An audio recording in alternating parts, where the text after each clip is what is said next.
Yesu ashimwe. Haleluya. Haleluya. Haleluya.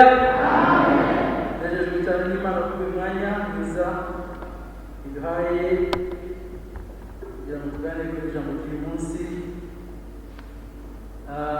Ndashaka twifuje ko dukomereza ku ijambo Pastor yatwigishije cyumweru cyashize abarimo hari cyane cyane atwigisha ku nkuru y'uriya mwana w'ikirara. Ndagira ngo uyu munsi tuze kwiga ku ijambo ry'ingenzi rikubiye muri iyo nkuru, ijambo ryitwa kwihana. Kwihana. Yesu ashimwe. Murumva mubikunze? Murabikunze? Imana ibahe. Tuzagaragaza muri kwihana kuko muri iyi minsi y'igisibo twibukiranya ubukuru n'akamaro ko kwihana. Turaganira muri kwihana kuko nicyo ikigize ubukirisitu, ikigize umuntu wizeye Imana, ikigize umurokore, ikigize umuntu uri mu nzira igana mu ijuru, ni ukwihana. Ni ukwihana. Ikigutandukanya n'abandi bavandimwe mwavukanye, abandi biga mu ishuri, abandi muturanye, ikigutandukanya nabo ni ukwihana. Kwihana ni gutandukanya n'utizera. Kwihana ni gutandukanya n'utazi ijuru. Niyo mpamvu kwihana ari ijambo rikomeye cyane. Mu nkuru ntabwo turi gusoma uyu munsi ariko barayisomeye ubushize. Muri Luka 9:5 harimo inkuru eshatu. Yesu yakoresheje yigisha ku bintu bijyanye no kubura, no kuyoba, no kwihana. Muri icyo gice cya 15 muri Luka harimo inkuru eshatu. Inkuru ya mbere ni intama yazimiye. Intama yazimiye itwereka umuntu uyoba, akayobera mu byaha, agatizira, akamenya ko yayobye ariko ntamenye ukuntu agaruka mu nzira. Akamenya ko yayobye, akaguma mu buyobe, agasazira mu buyobe kubera ntiyamenye uburyo bwo kuva mu buyobe agaruke mu nzira. Ubu ni uburyo bwa mbere. Uburyo bwa kabiri ni inkuru y'igiceri. Yajya kuri iki giceri, cyongeza bavuga coin, ni ifaranga y'igiceri, igiceri. Iyo muri ku giceri cyarabuze, umuntu yarabuze igiceri kirabura. Igiceri ntabwo cyigeze kimenya ko cyabuze, nta nubwo cyari kwishaka gusa aho cyavuye ngo cyigarure kijye mu mufuka w'igitanga. Aho kiri cyari kuhaguma bafise kugezaga, ntabwo kizi ko cyabuze, nta kizi byabaye. Niba cyari mu mufuka ntabwo kizi, niba cyavuye mu mufuka, niba cyavuye munsi y'akabati ntabwo kibizi. Cyabuze ntabwo kizi ko cyabuze, hano mu kizi ko cyava muri ubu kubura kwacu ngo kigarukaho cyakorwa. Hari abakirisitu tubaho babaho, cyangwa n'abandi bantu tubona ari mu byaha, yarabuze burundu, yarazimiye burundu, ariko ntabwo azi ko yazimiye, ahubwo asigaye yiratwaye agatera ibindi muri buri ari muri filimi z'ibyaha. Nta nubwo azi ko ari mu byaha, n'ibyo arabikunda arabyira kuko n'igice yarabuze, ntazi ko yabuze. We yumva ari sawa, yumva ari normal. Uwo no kuvayo biramugora. Niyo yumvise inkuru zo kuvayo ntazi, numva ko ntabwo yigeze amenya ko yabuze. Hanyuma Yesu arangije avuga inkuru y'umwana w'ikirara. Umwana w'ikirara yamenye ko yabuze kandi ashaka n'inzira yo kugaruka kwa se. Yesu ashimwe cyane. Bivuze ngo umuntu afite atandukanye n'igiceri, afite atandukanye n'intama. Umuntu Imana ikurema, Imana iturema yadushyizemo icyifuzo, ikintu cy'inyota yo gusubira kwa Data. Sema amen. Wowe nanjye ikintu cy'Imana yaturemyemo ikidushyiramo, ushobora kugicecekesha, ukakizimya, ukakiniga, ukakina ijambo, ukakigomekaho akazi kawe, ariko kirimo muri wowe kikubwira ngo twasubire kwa Data. Kwa data kwa heza. Amen. Umwana w'Isirayeli ntabwo turi bisubire umwana yaraze agira kwa se aragenda yahishe ibye ingeso mbi hanyuma amafaranga yajyanye arayamara. Wibuke ko kuva kwa se wari ukwigomeka. Icyamukuye kwa se n'icyaha no kwigomeka gushaka ubwigenge. Iriya muri twereka ko yashatse ubwigenge ni rebellion, udashaka kumvira. Icyaha ni udashaka kumvira. Icyaha ni icyamukuye kwa se. Kimujyana cyamujyanye kimubeshaho ko yabaye, ariko kubera umuntu hari ingufu Imana yakubijyemo, umwana yageze igihe pastor yagize ubushize ngo yisubiramo. Amen. Amen.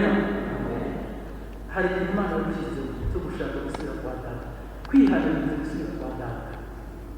Uyu mwana yageze aho ngaho areba ibyo yasanga hari ko n'umusabira hari ibyo atari kubivuze ko ari gukorana kandi sigara bageza hasi uwo muntu wari kwa data afite n'abagaragu tugiya none ndimo ndaragiye ndimo ndifuza no kurya by'inguru nahangeze.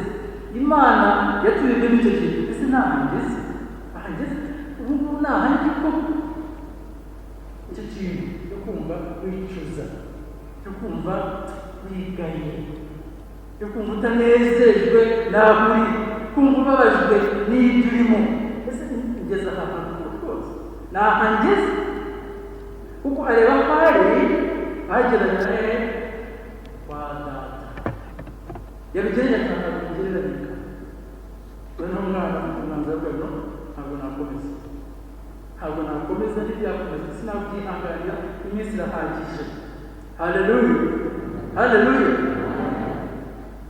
Noneho umwana afata amazi ndahaguruka pe ndagiye rwose cyane kuko uko biba kambaye ibisinaje kuvamo nagiye.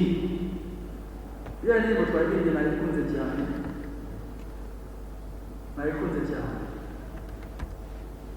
ngo ngwino witabe Yesu ugenda umugana ngo mbere ateze amaboko ngo kubabarire. Amen. Amen. Ngo ngwino witabe Yesu uve mu mwijima ngo reka gushidikanya ngo iminsi iragirike. Wa mwana agiye kubona uyu mwana banzi n'ingingo yari yarayigiye kera cy'umwana banzi baba bari barayigishije cyangwa yumvise se avuga amagambo ajyanye n'indirimbo iminsi mazaha irahagije, iminsi mazaha irahagije, reka mpaguruke njye kwa muganga. Umwana arahaguruka ajya kwa se, bitinda se aramwakira n'indirimbo yabivuze ngo durateze amaboko, ngo ageze kwa se ngo se aramwakira. Yesu ashimwe cyane, Yesu ashimwe cyane. Ndajya mu nubyo amen. Yesu ashimwe cyane.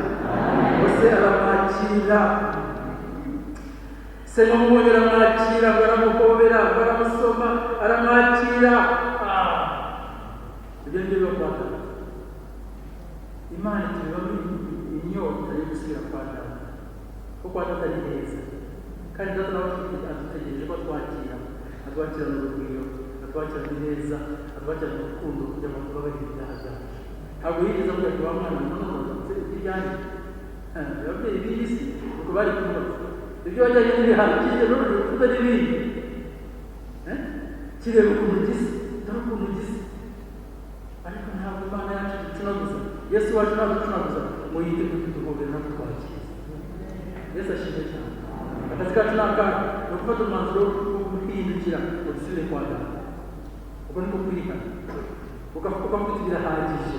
Iminsi maze muri ibi ngibi irahagije, iminsi maze muri ibi byaha irahagije, iminsi maze muri izi ngeso irahagije, iminsi maze muri ibi bintu irahagije. Ndahagurutse, ndarambiwe, ndagiye.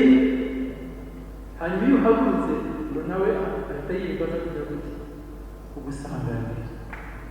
Yesu ashimwe cyane. Uhagurutse ngo ugende usubire kwa data, nawe uwo mwanya ngo araza arambuye amaboko. Ntabwo azanye inkuru y'akanyafu ugucishiraho akanyafu, nta n'umwe n'izindi kwasiga kukujomba bakumvishe, ariko yiteguye kuguhobera no kugusinezereza no kukubagira ikimasa, no kukwambika impeta, no kukugusha neza, no kuguha ikaze mu rugo, no kugukunda. Haleluya, haleluya. Ndajya kujyana kujya mu kwihana. Ndasenga Imana ngo dufashe abakristo, Imana turiwe mu nyunguto yo gushaka kwihana. Tube itorero ryihana, nk'umukirisitu wihana. Amen. Umuntu uje kwihana, kera bavuga kumeneka, umuntu umene kwihana, ugasaba imbabazi. Hari ibyo bigiye gukunda. Njya ndubona no mu rugo iwacu, ariko mwese mbarubona, cyane cyane abamama bakunda isuku cyane. Abagabo baza turi kure ariko ntitubigaragara si ibi, ariko abamama bakunda isuku. Umumama iyo agiye mu rugo, iyo ari umukozi agiye gukora, asiga ategetse kugira ngo bakore isuku. Uze gukura hariya, uze gutunganya hariya, uze gukora hano, uze guhindura igitambaro, isuku hanagura hariya uriya mukungugu, dore biriya bitagambirirwa. Abamama bakunda isuku cyane kugira ngo urugo rugire isuku, kandi kera abarokore bagira isuku. Nagiye kuganira n'abantu babaga urugo rw'umurokore rwabaga rutandukanye cyane, cyane cyane Amangirikani ayegeje isuku, kandi kiri mu mazu bakurungira n'amase, no mu muto bagakurungira bari bakiraho, ariko isuku. Ariko tushaka kuvuga ngo niyo yabaga yarikoze gutyo buri munsi, ariko yashakaga umunsi ku kwezi cyangwa ku cyumweru cyangwa ku wa gatandatu, noneho nawe akabyikoreramo. Amen. Akagira umunsi nta kintu ukorera kuri iki isuku.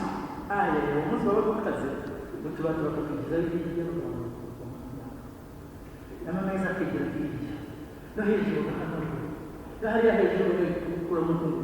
Isuku rusange abantu bikorera buri munsi bashaka gukora isuku. Ntabwo ushobora kumurogoya ari kuko abagabo bakora siporo, abamama bari mu isuku yo mu rugo.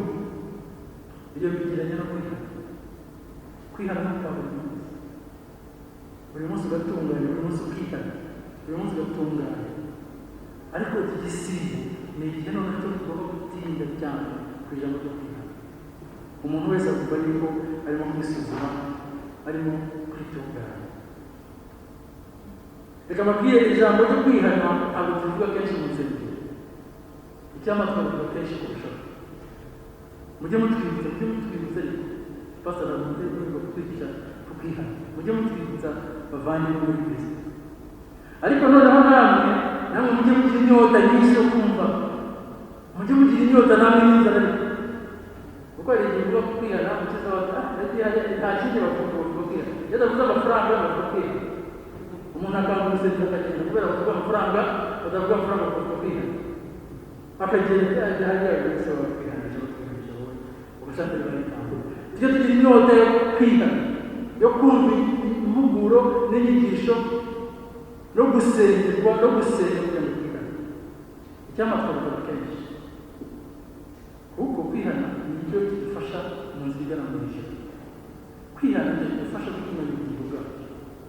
Kwihana ni twubaka mu buryo tubana n'abandi. Niyo mpamvu ubona umuntu badusomeye mu butumwa, Yohana ajya kuvuga ijambo muri integuza ya Yesu. Yohana ajya kuvuga ijambo, ubutumwa bukuru yigishije Yohana yaravuze ngo abatumisha mu ruzi Yorodani bavuga ibyaha bakoze. Yohana yigishije ubutumwa bukuru, yaravuze ngo mwitegure, nimukubure inzira, nimuharure inzira, bivuga ngo mwihane. Yohana utwavuga kuvuga Yesu amaze kuva mu butayu, amaze kugeragezwa, yashoje mu bikorwa cy'imiti n'avuga igihe kirasohoye, ubwami bw'Imana buri hafi, nuko nimwihane mwemere ubutumwa. Ubutumwa bwa Yesu ni ijambo yavuze rya mbere ataravuga n'ibindi byose, ni ukwihana no kwakira ubutumwa. Muri kino rero bityo bihana, tuba Kristo bihana, tuba abantu bihana. Petero Mwuka wera amaze kuza kubigishwa ba Yesu basohotse batangiye kuvuga ubutumwa. Murabyibuka mujya kugira intumwa, igice cya kabiri cyose tugira Petero no kuvuga ubutumwa na bagenzi be. Ngo abantu bumvise ibyo bibacuritse imitima, bumvise ubutumwa. Nuko babaza Petero n'izindi ntumwa bati, bagabo bene data, mbese tubigenze dute? Kwihana biza nyuma y'ikibazo bigenze muri iki njya kwakira Yesu nk'umwami n'umukiza w'ubugingo bwanjye namaze kureba filime ya Yesu. Filime ya Yesu ndayireba nari narayibonye kenshi, ariko uwo munsi nyibonye hari ikintu gishya cyambaye. Numvise nkozweho cyane ntigeze mbona mbere ukuntu Yesu yankunze, ukuntu Yesu yangiye ku musaraba, ukuntu Yesu yanyitangiye. Nabyibajijeho cyane turangiza numva ibitekerezo byanjye byagiye ndimo kwibaza Yesu ko wankunze cyane kugenza. Nagiye numva icyo kintu cyanjyanye kure,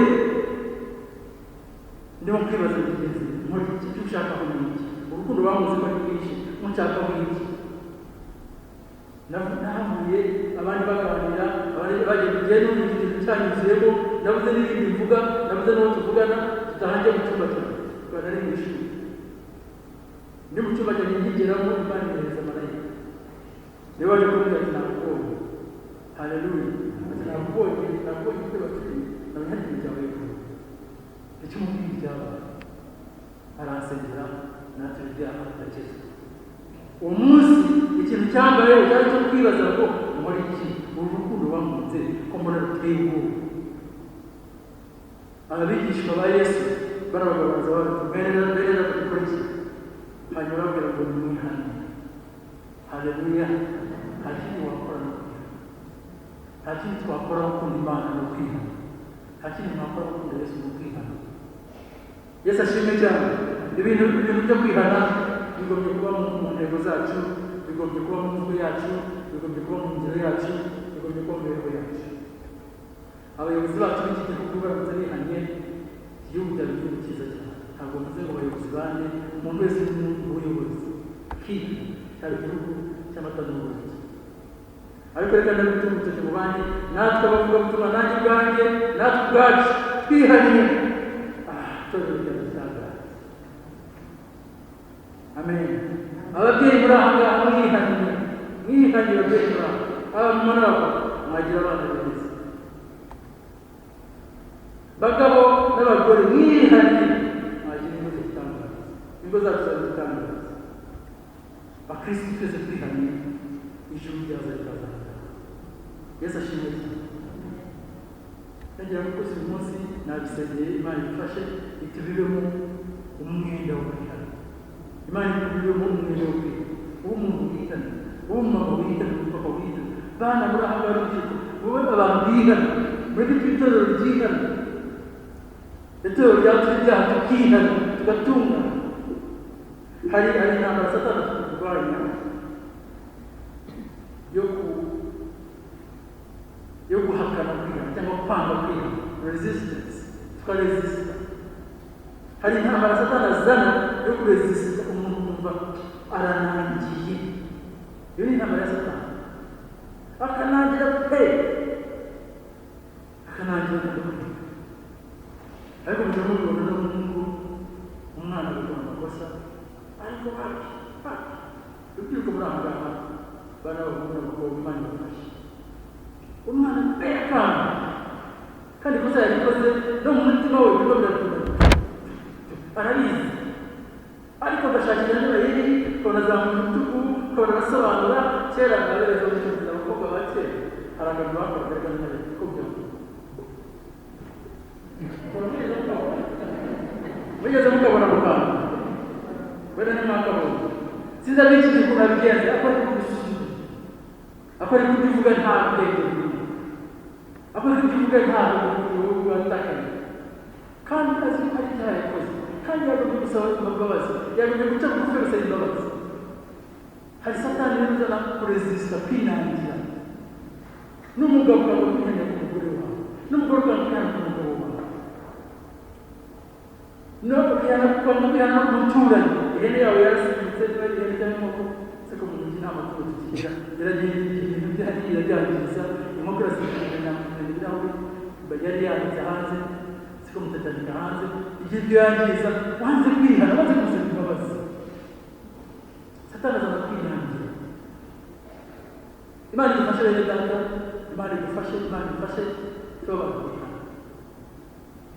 Na n'ubu ushobora kuba hari umuntu utegereje bategereje umusaza bakamwihana.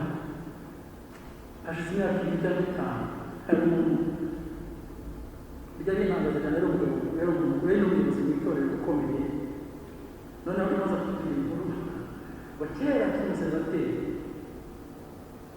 ngo hari umukozi yarateye umuhungu, umukozi akamubwira iki akamubwira inyama, kandi ubwo umubyeyi ari ukomeye kumurusha. Nyuma y'imyaka 20 n'urugo bikajya cy'umusenateri ubwo yarashatse afite n'abana b'abasore, ariko aragiye ku mukozi wamuriye inyama n'iki n'imineke akabivuga mu rugo ategereje umunsi w'umukozi azaza kwihana imineke. Hari umuntu utegereje umunsi uzajya kwihana, arategereje kuzajya kuko hari ikintu wakoze, hari ijambo wavuze, hari amagambo wavuze, arategereje kuzajya kwihana. Ashobora kuba umugore wawe cyangwa umugabo wawe cyangwa umwana cyangwa umuturanyi cyangwa umukorana cyangwa mu itorero n'ibindi mugenzi wawe, arategereje nawe. Kuko dutegereza abana, twebwe abana b'abantu wifuza ko umuntu agukoshereza cyane akwihana bamusaba imbabazi. Ibyo sibizi, ibyo bisibirangiza, ibyo byakeneye umuntu usobanutse si imbabazi, abasore imbabazi ntakishe navuze nabi n'ibindi si imbabazi. Uko utegereje ko umuntu azaza gusaba imbabazi niko Imana yategereje gusaba imbabazi. Wowe ushaka ko gusaba imbabazi ntabwo urasaba imbabazi ku Mana, wowe kutarihana ku Mana, wowe kutaratura ku Mana ngo wibwire ibyageze nabi ngo wisabe imbabazi. Mureke Imana idufashe. Izo ni imbaraga za Satani zitubuza kwihana, zituzora mu mutima wo kwinangira ngo kuko bayinangiye hehe ezabura y'ikora byo twayikiriye, ariko mwazajya musana tukazigira kuko bayinangiye imitima bayireba. Hari Satani uzana umutima wo kwinangira, the resistance, tukagomba kwihana. Reka twihane mu mutima, iga kwihana, itoze icyo gupfukira. Ariko ngo nanjye n'umuntu ufite imvune ariko mbambona ndimo kwata kwihaniza wacuye ngo nanjye umuntu mukuru w'umugabo ujye kwihana, ngo nanjye umuntu ukomeye bibaye ujye kwihana. Ihane kuko niyo nzira yo kwiterambere. Hari ikintu cyitwa ubwenegihugu, sinzi mu Kinyarwanda, dual citizenship, kugira ubwenegihugu mu bihugu bibiri. Sinzi abanyamategeko bamfasha kuvuga mu Kinyarwanda. Urugero dual citizenship, u Rwanda rwemera ko umwenegihugu mu Rwanda ukaba n'umwenegihugu mu kindi gihugu, barabyemera mu Rwanda, sibyo? Ukagira pasiporo ebyiri, ukaba umwenegihugu hano ukaba umwenegihugu hano, biremewe cyane n'abantu benshi barabikunda bakabyishimira. Yaba ari hano akaba umunyarwanda, yaba ari hariya akaba umwenegihugu w'icyo gihugu kindi, uburenganzira bwose akabubona kuba umwenegihugu w'igihugu. Hari abakirisitu benshi twarayaga mu gihugu n'ibihugu bibiri. Yohana abyandika neza mu rwandiko rwa mbere igice cya 3, aravuga ngo umuntu wese ukora icyaha, mutege amatwi mwumve, ibihugu bibiri, umuntu wese ukora icyaha aba agomye, kandi icyaha ni bwo bugomye. Muzi yuko uwo yerekaniwe gukuraho ibyaha kandi nta cyaha kimurimo. Umurongo wa 6, umuntu wese utuma muri we ntakora ibyaha. Umuntu wese ukora ibyaha ntiyamubonye kandi ntiyamumenye. Bana bato ntihakagire ubayobya. Ukiranuka ni umukiranutsi nk'uko uwo ari umukiranutsi. Naho ukora ibyaha ni wa Satani, kuko uhereye mbere na mbere Satani ntiyakora ibyaha. Ibyo umwana w'Imana yerekaniwe n'ibi ni ukugira ngo amareho urumuri rwa Satani. Umuntu wese wabyawe n'Imana ntakora ibyaha, kuko imbuto yayo iguma muri we, kandi ntabasha gukora ibyaha kuko yabyawe n'Imana. Icyo ngicyo kimenyesha abana b'Imana n'abana ba Satani. Umuntu wese udakiranuka cyangwa udakunda mwene se si uw'Imana. Izo ni isi n'ibihugu bibiri. Abagize benshi twanejejwe no kuba abenegihugu mu bihugu bigahe, turishimye, kino tukibamo, ibyangombwa byacyo, twarabatijwe, twarakomejwe, tujya ku meza, turanezerewe. Turi mu gihugu cyacu abana b'Imana bakiranuka. Twaranya kujya mu cyari gihugu kindi cy'abagobye bigomeka ku Mana. Pasiporo ebyiri turazigendana da. Imana itugirire ubwenegihugu, reka tuzimeze kamwe. Wa mwana w'ikirara yemeshe kamwe, no birarangiye, uyu munsi ndafashe umwanzuro ndahagurutse. Haleluya. Umwanzuro, decision. Uyu munsi ndahagurutse birarangiye. Itariki, isaha, uyu munsi birarangiye. Fini eternity. Byasaba gufata umwanzuro. Ubwo rero ibihugu bitukabureka ufata umwanzuro ugahaguruka ugatera intambwe. N'ikimana dushaka aho wenda kwihana no gufata umwanzuro wo guhaguruka. Iyi si yo mu ngurube tukageka tukajya mu isi yo kwa Data. Haleluya. Mbere musoreze kuntu badusomeye Yona. Inkuru ya Yona ni inkuru nziza cyane. Inkuru ya Yona itubwira ikintu gikomeye cyane. Yona yaciye ku Mana. Yona yaje kumva Imana, Imana yamutumye Nineve. Yona yigomeka ku Mana, yagakumva Imana. Icyaha no kwigomeka ku Mana. Kwigomeka nicyo cyaha. Yona yigomeka ku Mana, bahitamo kujya hehe? Itarushishi. Yigomeka ku Mana. Ibyakurikira birabizi naho tugenaho, Imana imufatira ibihano. Imana imufatira ibihano, mwarabibonye, mwarabisomye. Mu gice cya kabiri wabisomeye, reka mwitegereza ko Imana ibaza kuguhana. Hari n'abarimo kwigisha muri iyi minsi uko bigira igihano cy'Imana. Uko bigira igihano cy'Imana, Imana iratugana. Ibyo ntabwo nigeze gusoma muri Bibiliya n'amahishuriro Imana yahaye ibintu uko bitari igihano. Ariko mwitegereza ko Imana iguhana ngo ubone kwihana. Oya, ubanze guhane ujye mu bitaro umare ukwezi. Ibanze guhane ufungwe, ubifungwa bagufunga. Ibanze guhane reka mwitegereza ko Imana ibaza kuguhana. Reka twihane Imana iratugana. Reka dutere intambwe yo kwihana. Yona yabimenye yari kwihana mbere akiri mu bwato bataramujugunya hanze. Ariko nyamara bamujugunya hanze agira experience yo kuba mu nda y'urufi. Ariko ageze mu rwego rw'isi yihana kuko badusomera yihana pe. Yikubita hasi arihana. Ariko kuko yari ageze ahantu hakomeye yarihana asaba imbabazi. Imana y'ubuzima kwihana kwe itegeka ifi mu karere. Hanyuma avamo afite imbaraga zo gukora ibyo Imana amubwiye. Avamo afite umurongo wo gukora ibyo Imana amubwiye. Avamo ajya mu byo Imana amubwiye. Ndagira ngo wumve kutihana kwa Yona byari bigiye guhombya abahehe Abineri. Byari byabahombeje. Abineri bari mu byaha bigometse ku Mana nabo kwibuka. Noneho kwigomeka kwa Yona, ibyaha bya Yona byo kutumvira Imana yari bigiye guhombya bw'Yakobo. Noneho kwihana kwe, haleluya, kwahesheje umusaruro w'Imana. Ngo ajyaye mu butumwa barihana kuri bajya hasi barihana. Iyo usomye hari umurongo nasomye mu Rwanda wukunze cyane igice cya gatatu Yona 10, Imana ibonye imirimo yabo bamaze kwihana. Ariko bihanye kubera Yona yitate bihana. Kwihana kwa Yona kubagezeho ingaruka nziza. Imana ibonye imirimo yabo bariyimije, barasenze, bahindukiye bakageza yabo mbi. Imana irigarura ireka ibyago yari igiye kubagenera. Irababarira. Iyo wihanye hari abakigusha kuri wowe. Iyo ukomeje kwinangira hari abahombera kubera wowe. Ndagira ngo dusoze kuri iryo jambo. Bene Data, nongere mbibutse intego yanjye uyu munsi nasengeye ni ukugira ngo twibibemo umwenda wo kwihana. Imana idufashe ntabwo turi mu kwihana. Bavandimwe twese turabona Imana tugira n'umutima wo kwihana. Ujye wumva ko uri umuntu ukosa. Yesu yigeze gusengera abigishwa baravuga ati si ab'isi ariko ndabasengeye ngo barindire muri iyi si kuko bari mu isi baterwa n'intambara z'isi, baterwa n'ibyaha by'isi, baterwa n'ibigeragezo by'isi. Kubera ko atari ab'isi ariko bari mu isi, Yesu arabasengera. Ndagira ngo nawe ugasengere, ndagira ngo dusenge. Imana idufashe. Imana idufashe umutima wawe. Ndagira ngo haragana gato nongeraho muri burya hari ibyaha by'ubwoko bubiri.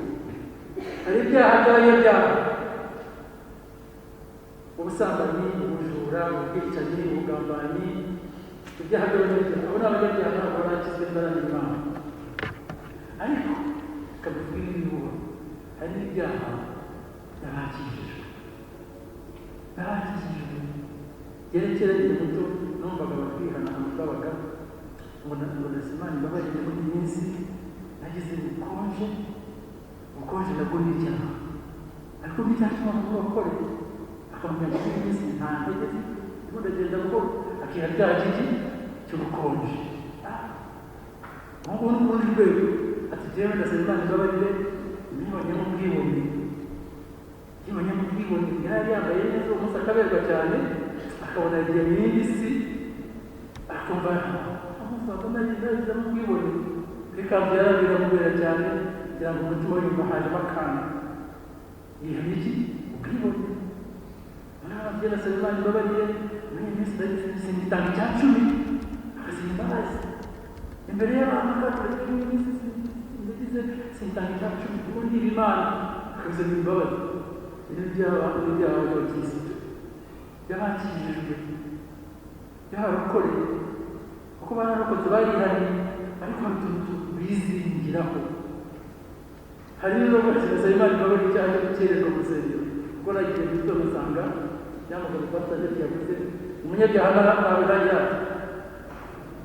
umunyabyaha nagira nabo byaha byakoraga akagira ati abagore utuma ngo nageze mu senya nsangije barivuze akumva ko icyaha gikomeye yakereye senga Imana hari ibyaha by'abakijijwe n'ibyo bitwizingiraho gukererwa gusiba intege n'ubukonje kwibona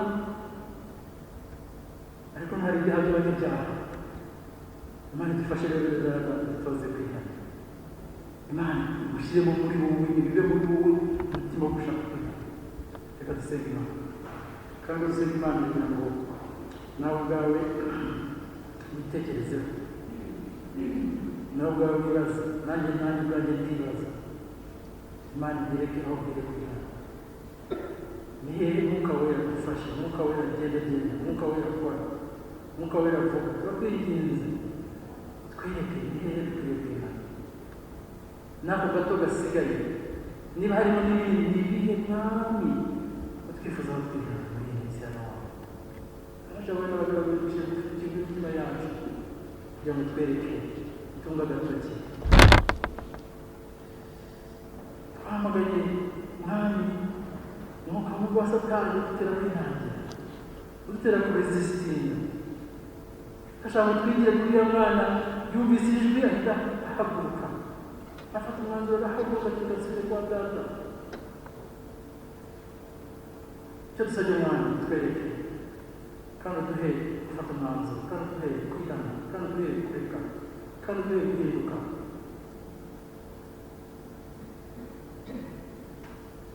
ndagira ngo dufate akanya niba wumva hari icyo Mwuka Wera akweretse wumva umutima wawe uhamanya n'umutima wawe ukwiye kugirana bahaguruke hanyuma gusenga ujye gusenga hari icyo Mwuka Wera akweretse batoze urutoki wumva ugize umwenda wo kukihana ndakunyereka uhaguruke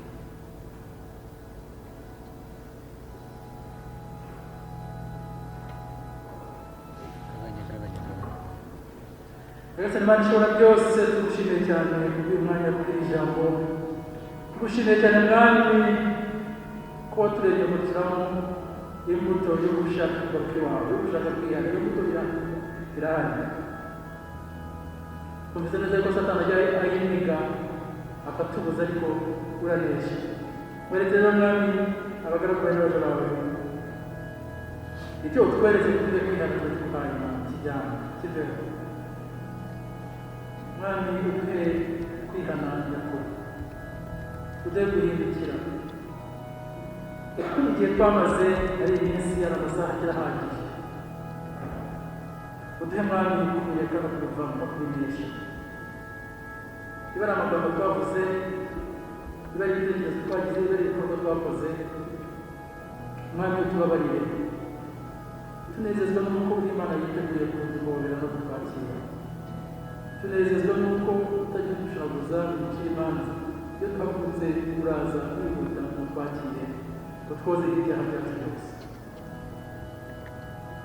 dukweze rero mwami w'imitima yacu twese abagaragu bawe bahagurutse n'abandi bicaye ariko umuntu wese wumva hari icyo umuhereze cyo kwihana ibyo turari guhaye Imana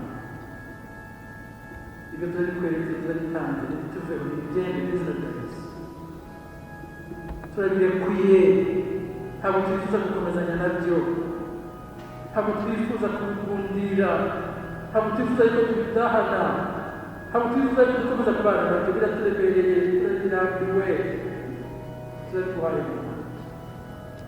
Turakugize ngo utandukanye nabyo, n'imbaraga zo gutandukana nabyo, n'imbaraga zo kubinesha, n'imbaraga zo gutera intambwe tuza kwa Data, kuko niho hari umunezero n'ibyishimo nyakuri. Urakoze Mwana, urakoze kugira ijambo, urakoze mu bwami bwawe, urakoze mu neza yawe no kutugira. Kubwa Yesu Kristo umwami wacu. Amen.